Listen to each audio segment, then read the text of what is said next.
Hello, everyone. I'm Gulch2, and I'm so excited to be running BioShock to start off this year's horror block. So I also have with me two amazing speedrunners. If you'd like to introduce yourselves. Hi, my name's BloodThunder. If you've watched BioShock at GDQs before, it was probably me. So I've run it 4 times over the last 10 years. But I've gotten old. Gulch is part of the new crew who's come in, found a bunch of stuff, optimized it to hell and back. And to see it back here once again to start off Horror Block is just an honor. I can't wait for you guys to see this because it's batshit crazy, right? It absolutely is, yes. Hi, I'm Maxylobes. I'm honored to be a part of this because it is an incredible showcase. Gulch has worked very, very hard and is extremely talented. And yeah, I'm just very excited to be up here. But I do want to challenge Twitch chat. Resident Evil 7, I've seen it be optimized since day 1 of release, and I'm telling you right now, Captain Ezekiel is a phenomenal runner. You want to see Madhouse. You want to. You have to. I challenge you to finish that incentive before BioShock is over. Gulch is really fast, so you don't have much time. All right, Gulch is really quick, so better get in there. All right, and with that, we'll go ahead and get started. So we are going to start from a save file. This is in order to skip the beginning cutscene of the run. So we're going to start from crash site, and time will begin once we load in here. So in 3, 2, 1, go. Good luck. Have a great time. Thank you. So right off the bat, we're going to cut through this fire here, pay no mind to it, and just beeline it straight to the lighthouse. Once we get in there, we're going to be doing a small skip that saves a few seconds. And in order to do this, we're going to interact with the bathysphere lever and hold backwards and jump, and hopefully get on top of the bathysphere if everything goes as planned. Now, BT, I know you have a fun fact about that fire. Yeah, so that fire actually does do damage to you, but it's so low. If you just sat there on easy, which we're playing on, it would take like 40 to 50 hours for it to actually just finish you off. Which we sadly don't have time for. So coming up here, we're going to try to hold backwards, jump, and pull this lever, and we'll make it on top of the bathysphere. So at the end of this bathysphere ride, we're going to hit the load trigger a little bit earlier because we're actually on top of it instead of being inside it. So it saves a few seconds, not a huge amount of time. But I do want to talk about a new mod tool that was released a couple months ago for the BioShock run. We're not showing it today. It saves a couple minutes in the beginning here, and it's called the Cutscene Speedup mod. It was developed by someone named Rumi, and it was a project led by amazing speedrunner, world record holder, and amazing glitch hunter, KPC Zombie. It speeds up the beginning of this bathysphere ride, and then after, once we get into the beginning sequence with Johnny, which you'll see shortly, it'll speed that up as well. So it saves about 2.5 to 3 minutes, but it really adds up towards if you're running the game constantly. So just a brief calculation from the time that that mod came out, and I've been preparing for this GDQ run, it saved me approximately 25 hours of time. So it really adds up. I'm obviously running the game more than most people would, but it does help quite a bit. And you're able to use it in any category, so you can run it in any percent. We have so many different categories, no major glitches, glitchless. So I encourage you to check out the BioShock community, and we have a Discord, and you can find all that information about that through there. It's also integrated through LiveSplit, which is the tool that most runners use to time their runs. So if you're familiar with the tool LiveSplit, when you set up a load remover and auto splitter, I usually set where you want it to split for each section, and it's just another checkbox within that part of the program. So there's no third-party tools required. It's all integrated through LiveSplit, so it's simple, super easy to set up, super simple to use, and only benefits the runner after you're running this game over and over again. And as you'll see in the next couple levels, this game is pretty reset heavy for any percent, so it definitely helps out when you're going for PvE attempts. He's being very humble about that. It is crazy. And you don't want to watch those same 3-4 minutes every single time. As much as we love the intro to Rapture here, most runners at this point have watched this cutscene more than most people have played the game. And when you make one mistake, you just don't want to watch it again. So Johnny. Yeah, I also really quick wanted to shout out, I shouted out KPC Zombie. He's the current world record holder, amazing glitch hunter and speedrunner. I also wanted to shout out Reeve_0 and Prisoner, as they've put a lot of effort and time into making the run what it is today, optimizing it, finding new glitches. So huge shouts out to them. We're not really going to be covering the story in this because we simply do not have time for it. We get a little bit of it here, and we get a little bit of it at the end. But we're going to be doing so much explanation on the tricks coming up that if you haven't played the game yet, there's not going to be a whole lot of spoilers. Go play the game, learn the run. It's incredible. For a game that came out in 2007, it just holds up so incredibly well. But here shortly, we're going to meet our friend, Mr. Atlas, who's going to be a very kind guide through Rapture, at least for a little bit.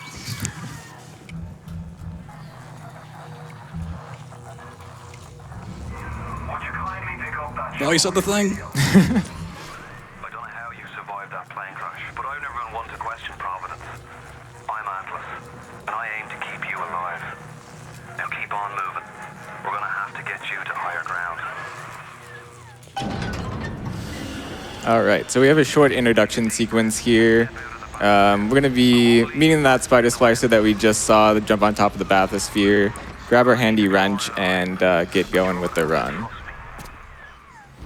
Tremendous. Time for one quick donation while we do that? Sure. Alrighty. We have $50 from Gemst. A man chooses to donate to Doctors Without Borders because it's the right thing to do. And when you donate, make sure you put it towards that upgrade to Madhouse difficulty. All right, so we're going to jump over that couch and take in a little bit of damage in order to get that splicer to come over to us in an optimal pathing. And here we're going to do a bit of input buffering. So I'm going to quick save, hit use on this electrobolt machine, and then hit escape. I'm going to make a save, and so we're making a save. We grab the electrobolt, we are making a save on the next frame, and then we're going to load that save. That's going to allow us to completely skip having to watch the electrobolt cutscene. I'm also going to skip to hard difficulty real quick, and at the apex of my jump in order to take some damage. So in the room up ahead, we are going to take an intentional death to do a brand new skip that is one of my favorites in the run. Very cool looking. And we're getting constantly pulled back here towards that electrobolt machine, but we're able to jump in order to make distance away from that machine. So we're going to be constantly jumping all the way up into this room. And this is the last room that we're going to be entering in for Welcome to Rapture. So I'm going to trigger this splicer here. Yep, and then he's going to be setting up to actually take a death here. So he's still in the cutscene. It wants to pull him back, and you can wait to go all the way back. Or if you take a death, it will put you back into the animation, but not where it's supposed to, where you respawn, which is the Vita Chamber coming up. And so when he dies and respawns, he can use that animation to go through the map with precise lineup.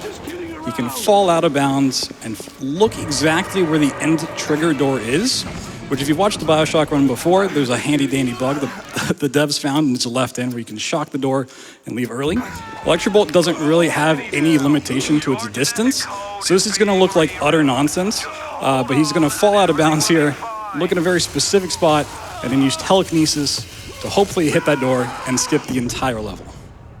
This has been known about for some time, but it wasn't until very recently that someone actually found this, which is, I believe it was KPC Zombie. Mm-hmm.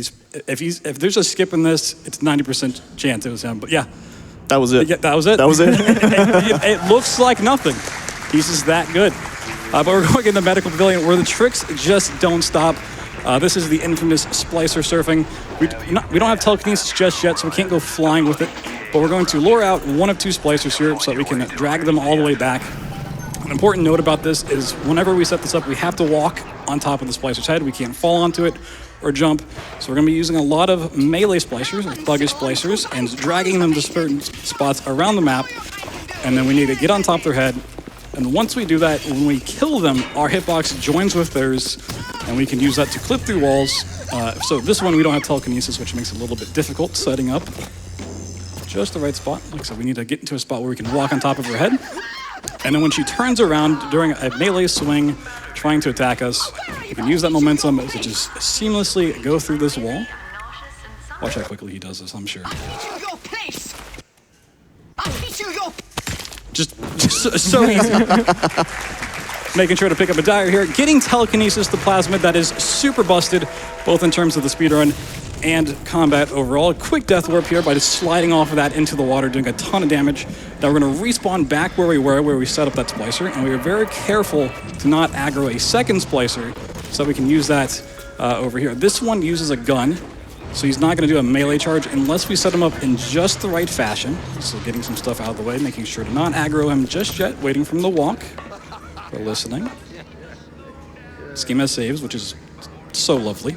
Every game should. Keep away from my patient. Shock him. We're going to walk on top of his head here and then use telekinesis to grab the body that we are attached to. And we're going to start flinging this around the map. You're going to see this a whole bunch. Once again, it's so easily done. It's incredible. Gulch. Another level completely skipped. An important note about that, we skipped Incinerate, which is one of two kind of required plasmids the game gives you because we're still early on, telekinesis being the other one.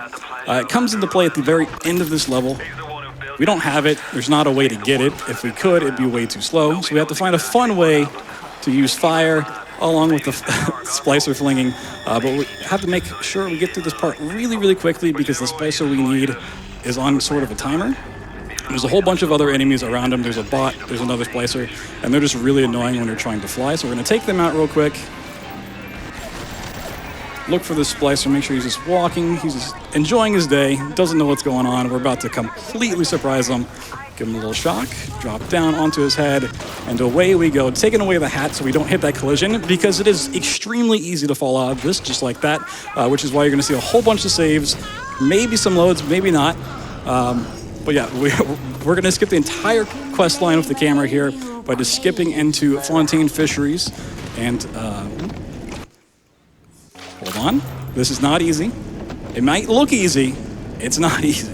We're just going through multiple grates here. We'll do a little safety save here. This is not regular prop flying. This is advanced prop flying. This is like super advanced prop flying. We're going to get rid of our weapons. We open the door because we can't clip that and keep the body. Certain walls you can if they have holes. So we're going into the fight. Like I said, we need Incinerate. So we're going to stop here for a second. We're going to get a barrel, light the body on fire, bring it with us, get all of our weapons back, including the ones the game thinks we should have, start melting some ice, upgrading one of the ones, which is the grenade launcher, to get some extra damage for later on, melt the ice, and we've skipped yet another quest line, and I finally have time to take a breather. That's my cue, isn't it? That is. Yeah, it is. Fantastic. First, an update. We have just over $10,000 left to go on the Madhouse difficulty, but I have to tell you, chat, you're not keeping pace. Gulch is outspeeding you. Get those donations in right now, like our friends at Fangamer, who give us $5,000 for Doctors Without Borders. Hey, everybody, Fangamer here. Congrats on reaching 500,000 raids for MSF. We're putting this donation towards the RE7 upgrade to Madhouse difficulty incentive. We want to see this happen, and I'm sure you do too. Keep those donations coming. This donation is made possible by everyone who shopped the Fangamer SGDQ 2025 collection, where 100% of the profits get turned into donations just like this one. Check out the line out at fangamer.com/GDQ. All right, so coming up here, we're gonna do another input buffer similar to what we did in Welcome to Rapture. So we're gonna interact with this panel. We're gonna quick save and then interact with this panel and hold backwards. It's gonna allow us to get under this door before it closes. And we're also gonna set up here for an item fling. So I'll have BT explain this in the next area, but for now, you can just enjoy how this looks. That saves a few seconds of walking. It's not a huge time save, but looks very cool. And so does this one. Mm-hmm. You've won some swag strats. So this is called an item boost. I'm gonna want this item to land in a particular spot here. And if we walk and jump at the right time, try that one more time. got a little boost there, but you can get some pretty crazy speed boost if you jump at the right time and the prop is set up at a specific spot. We'll have more opportunities to do item boosts in the future. Yeah, so like props and high FPS in this game causes a lot of weird things, including the item flings you saw off the barrel. We're gonna do another one here at the start. The run used to have a whole bunch of these before the splicer stuff was found, but basically we're just gonna grab a box or some sort of large object that we can stand on top of, and when it has collision, we just jump and grab it with telekinesis. So we're gonna grab this one here. And depending on how high our FPS is, which this is a game from 2007, and it's, you know, many years later, we get a whole bunch so we can just go flying. We actually have to cap our frame rate kind of low. I say low, it's like 450 frames.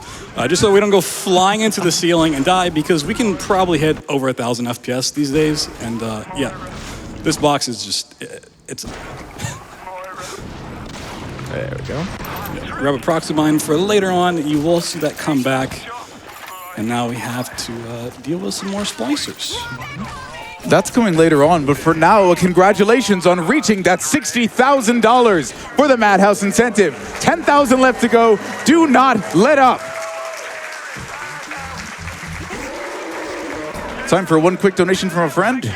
Sure. Fantastic. That's going to be $250 to Doctors Without Borders from Verdant Hope. Good luck, Gulch. May the splicers be cooperative and the little sisters give you their blessings. Trans rights. Thank you, Verdant. Yeah, thank you, Verdant.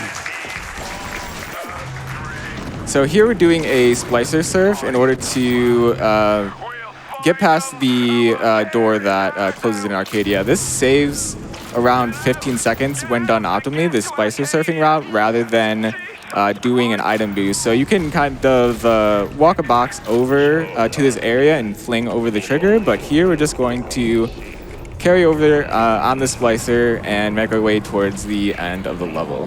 And he's not mentioning it Wow. because it's so easy for him to do, but he's intentionally flying in different ways, going around different things that he's not even looking at, just to make sure he doesn't hit any collision, because that will just knock him out of it. Yeah, there's a bunch of stuff in yeah, that room you can bump into, and he Yeah. just didn't bump into any of No. it. See, he is outpacing you, Twitch chat. Come on. Speaking of outpacing, unfortunately, as much as everyone loves Fort Frolic, it is the shortest level in the map. Don't blink, otherwise you're gonna miss it. He's gonna set up another item fling here so you can get on top of this wall. Oop. So the props are kind of weird. And the bathysphere is gonna go away because it's this game loves to show you where you need to go and says, hey, you can't go there yet, go do some quest. But the lever on the inside is there, so with a pretty precise setup, you can just find it, click it, and leave level once again. And now we get to bring a friend along with us, which if you're watching at home, you know, tell your friends. Maybe they want to watch. So many friends along with us, like Alex and Dad, who donated $5 and are excited for this BioShock run. Good luck, Gulch, and they will donate $5 for every would you kindly. So let's see what we can do for them on that. We have time for some more donations. We're going to be bringing a splicer all the way to the end here, so we have some time for some donations. You've got it. Ristic Kitten, $25 to Doctors Without Borders. I absolutely love BioShock. It will always be my favorite FPS. Now, would you kindly wreck this game and show us how broken this run can be? Doctors Without Borders has received $5 from Rayla. Been excited for this run all week. So excited to see Gulch back on the big stage. A mysterious splicer donates $50. Why, yes, I will kindly donate to Madhouse Difficulty. Almost 61,000. Keep it going, Chad. $250 to MSF from Kenners. I'm afraid of the dark and the deep. Gulch, please beat this game quickly. Thank you. I know we were just talking over it, but he just did that so effortlessly. I know. I know. There's a TV in the way, there's a staircase. The wall you have to hit is extremely small. The new runners of this game are Nothing can insane. stop Gulch. Built different. Absolutely built. Constructed alternatively. Well, I'll let Gulch explain this one. So here, this is an infamous skip that has been known about for a year, but has been, it was found by KPC Zombie, and he's worked really hard to make this, to figure out all the tips and tricks about it, figure out every little thing to make this doable and run. So it is the hardest skip in the game. Shout out to KPC Zombie for finding it and optimizing this as much as possible. But we just went into the main room of RCC in order to activate this vending machine. And we are going to hack it. And I already know where the spot is here, but it is we're going to take the water in order to alarm the security. I'm going to make a safety save here. So we triggered the security, and that causes some bots to spawn. So we're going to take this body with us, try to get these bots' attention. They don't always like to cooperate, so we'll see how they play. So we want to try to get their attention and shoot them in order to make them spawn behind us. Just like that. I need them to be in the field of view here. All right, perfect. So I'm back. I was back against the vent, and that was in order to spawn a bot behind us here. So I'm gonna bring the body through to RCC. And if you're familiar with this level, you may know that if you're familiar with BT's runs, I might have to reload here. If you're familiar with BT's past BioShock runs, you may know about the great bits that he does with the Andrew Ryan cutscene, but if we do this correctly, we're not going to see that point of the level at all. The bots are being a bit shy. Yeah, this is also why it's just, like, not been done for a year, because you're dealing with all of this, and then when we get to the actual setup, you'll see it's also just pretty insane. Yeah, the corner that you have to set this bot up is very dark. You can barely see anything. All right. So we are bringing the bot over to this corner here. I'm gonna leave this body over. We're gonna use that in a minute here. I'm gonna shock this bot and then use my auto hack dart that I picked up earlier and deactivate this bot. Also gonna shock his friend here so he isn't a nuisance while we're setting this up. And we're gonna push this bot over to the corner. It's a little dark, so we're gonna have to shoot our machine gun in order to see exactly what we're doing. Let's see, that looks like a good setup. I'm just gonna make a safety save. Yeah, and the alarm ran out, so the other boss is gonna go away now. He's like, okay, enjoy your corner. Does your master hear me? I'm gonna activate the bot and make another hard save, and we're gonna try to get on this bot's head, similar to the concept of splicer surfing. So we're gonna wanna get onto the bot's head at the right height, and I'm gonna try to push this in a particular position here.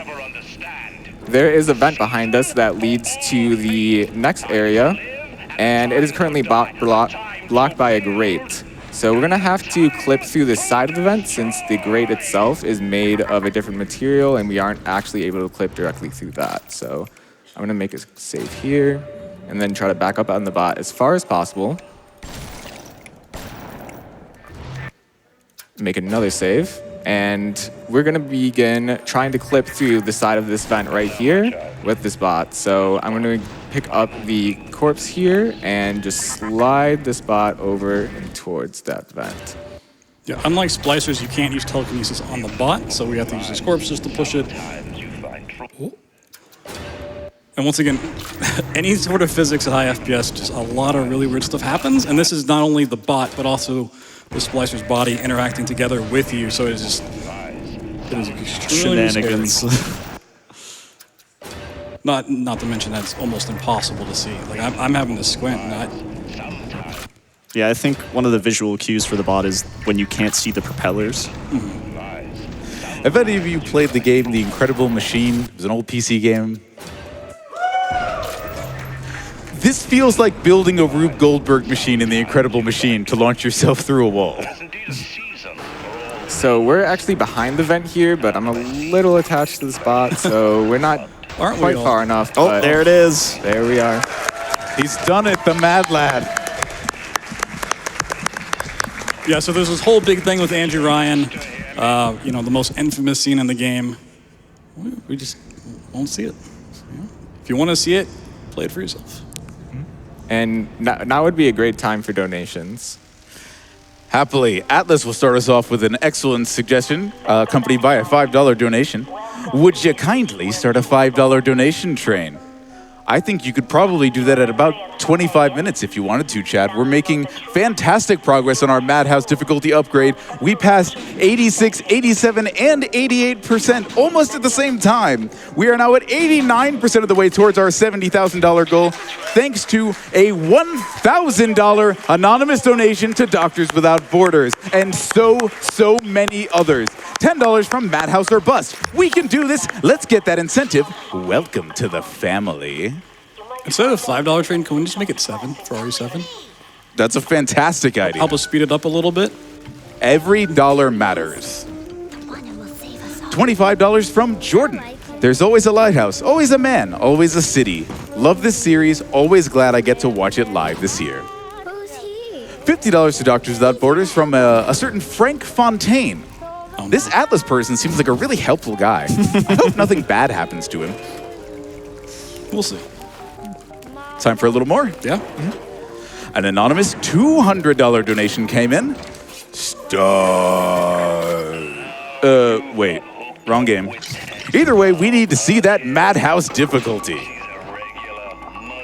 $25 has come in from Bardic Feline supporting Doctors Without Borders.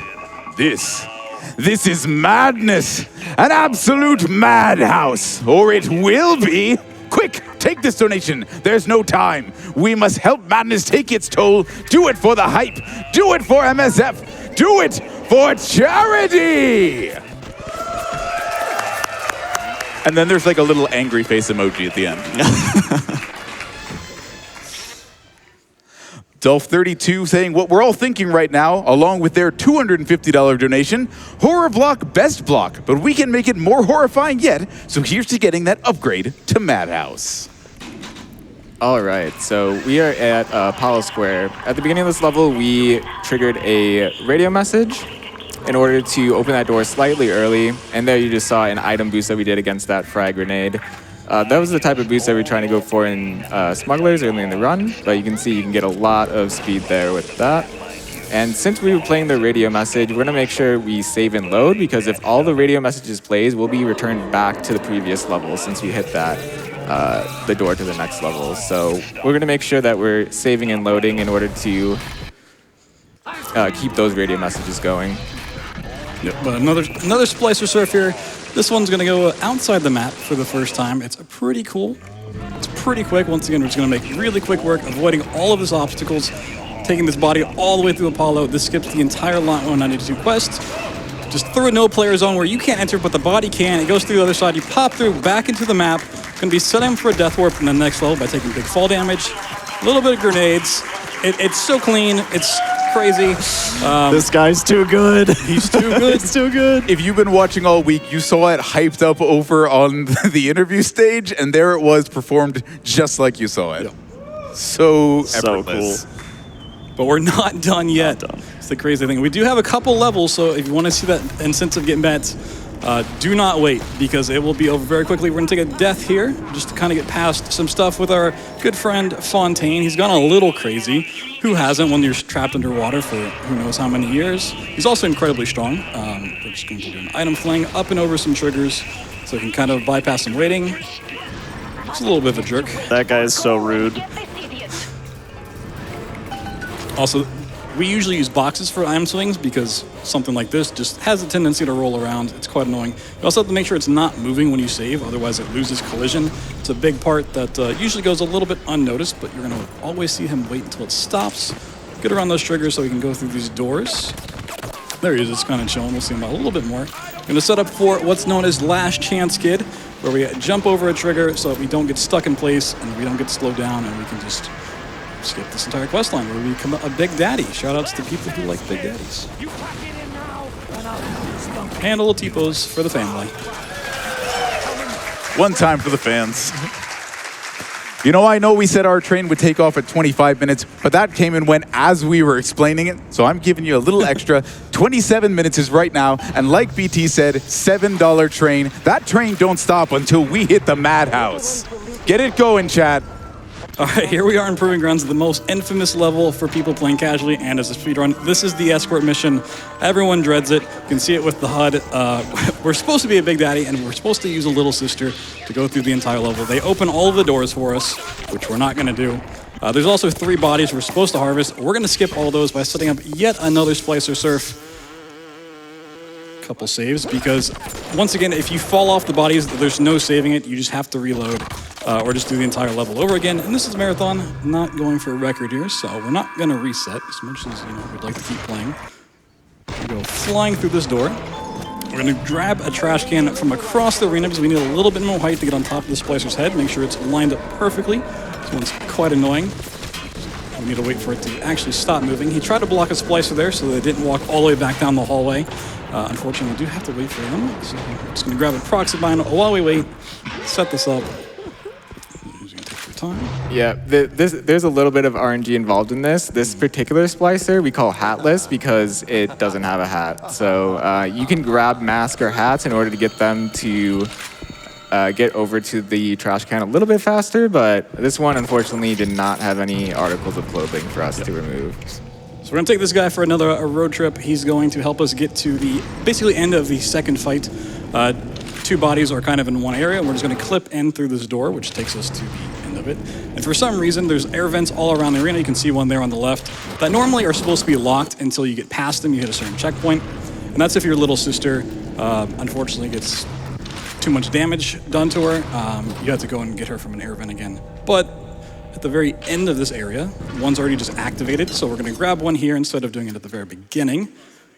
Now we need to make sure she runs the door as quickly as possible, so we're going to do a little line up here. And this is very important because we need her to finish the level.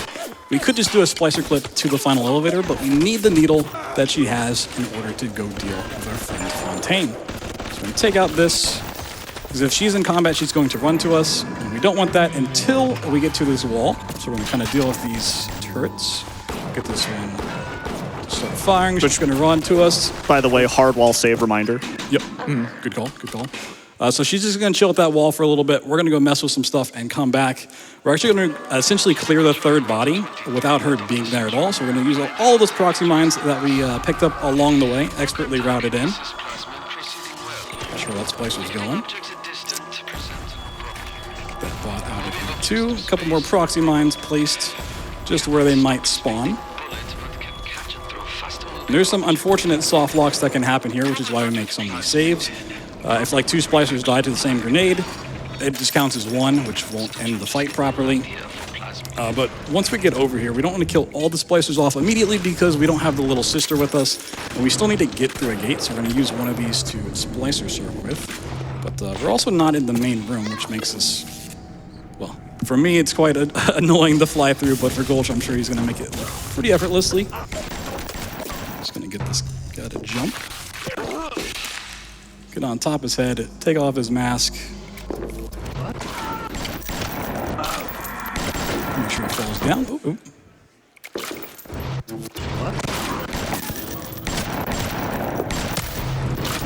And we're going to take this all the way back out the way we came in. Checking to see if there is a splicer. There's 6 splicers in total here, so we just want to make sure they are all dead before we begin our surf. So I'm going to wait a moment here to make sure that the spider splicer is not coming. Looks like we're okay. I'm just going to save. Yeah, this is quite a scary one, which is unfortunate because it's at the very end of the run. Going back out to the hall, you'll see the little sister over here just kind of chilling. Don't wait for slowpoke. She can just climb through walls as well, you know. She watched us for a little bit. She's like, oh, you know, I can do that too. So here's the final door. So she went out of bounds and that like instantly teleports her to the final air vent. We don't have to wait. We don't have to bring her through these fights.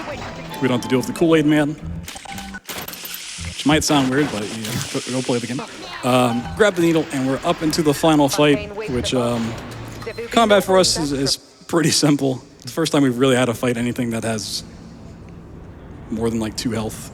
Telekinesis is just super overpowered.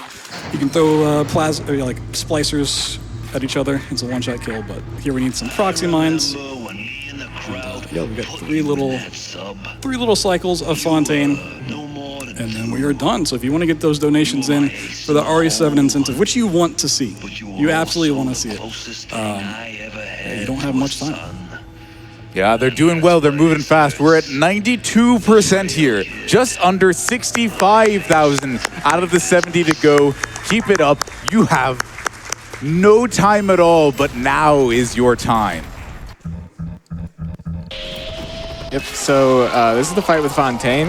We're just going to be setting down 3 proxy mines, so they'll just blow up immediately once he lands, and we can walk forward and then stab him with the needle again. So we're going to have to do this a few different times, so he's going to land one more time, and we're going to reload our grenade launcher and use the rest of these rounds here to finish him off. And time's coming up once he finishes.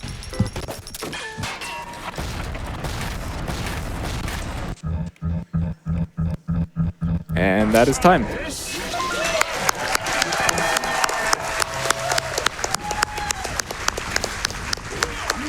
GG's, Gulch. A command performance. Thank you all so much. And I just want to shout out the BioShock community. If you're interested in running any of the BioShock games, you can find the BioShock Discord on any of the speedrun.com pages. So please feel free to join, ask questions. Everyone's super helpful and eager to get more runners involved in the community.